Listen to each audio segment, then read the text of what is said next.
साली की शादी और अधूरी मोहब्बत। राहुल की उम्र 28 साल थी। उसकी शादी को 2 साल हो चुके थे।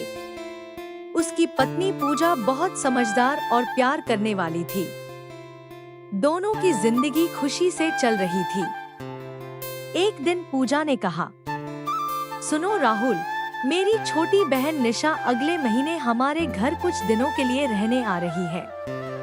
राहुल ने मुस्कुराकर कहा, अच्छी बात है, घर में रौनक हो जाएगी।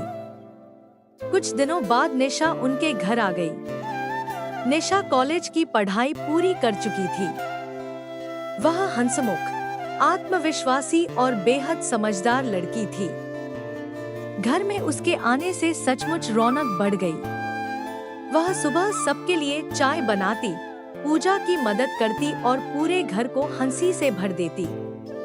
धीरे धीरे राहुल और निशा की दोस्ती हो गई। दोनों घंटों बातें करते, कभी फिल्मों की, कभी किताबों की, कभी सपनों की। एक शाम सभी लोग छत पर बैठे थे। ठंडी हवा चल रही थी। निशा ने अचानक पूछा, जीजू, अगर आपकी शादी पूजा दीदी से न हुई होती तो आप कैसी लड़की पसंद करते? राहुल हंस पड़ा, बिल्कुल तुम्हारी तरह समझदार। निशा मुस्कुरा दी। उसके बाद दोनों कुछ पल चुप रहे। समय बीतता गया। निशा को महसूस होने लगा कि राहुल बाकी लोगों से अलग है। वह हमेशा उसकी बात सुनता था, उसकी छोटी छोटी खुशियों का ध्यान रखता था।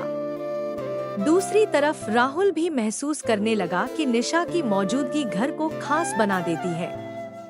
लेकिन दोनों जानते थे कि कुछ रिश्तों की सीमाएं होती हैं। एक दिन निशा की नौकरी दूसरे शहर में लग गई। उसके जाने का दिन आ गया। पूजा खुश थी कि उसकी बहन का करियर बन रहा है, लेकिन निशा के चेहरे पर उदासी थी। स्टेशन पर जब ट्रेन आने वाली थी तो उसने राहुल से कहा, जीजू, आप हमेशा ऐसे ही रहिएगा। कुछ लोग जिंदगी में बहुत कम समय के लिए आते हैं, लेकिन हमेशा याद रह जाते हैं। राहुल ने उसकी बात सुनी और मुस्कुराया। अपना ख्याल रखना निशा। ट्रेन चल पड़ी। निशा खिड़की से हाथ हिलाती रही। राहुल दूर तक उसे जाता देखता रहा। महीने गुजर गए।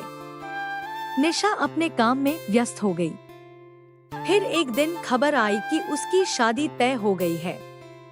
पूजा बहुत खुश थी।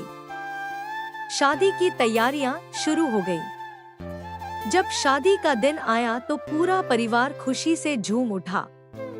लाल जोड़े में निशा बेहद खूबसूरत लग रही थी।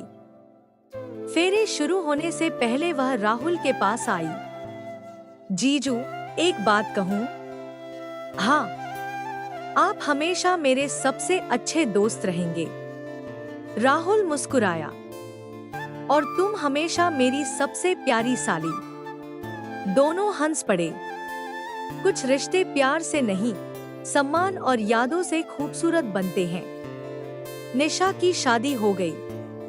वह अपने नए घर चली गई, लेकिन उसके और राहुल के बीच की दोस्ती हमेशा बनी रही। और यही उस रिश्ते की सबसे बड़ी खूबसूरती थी।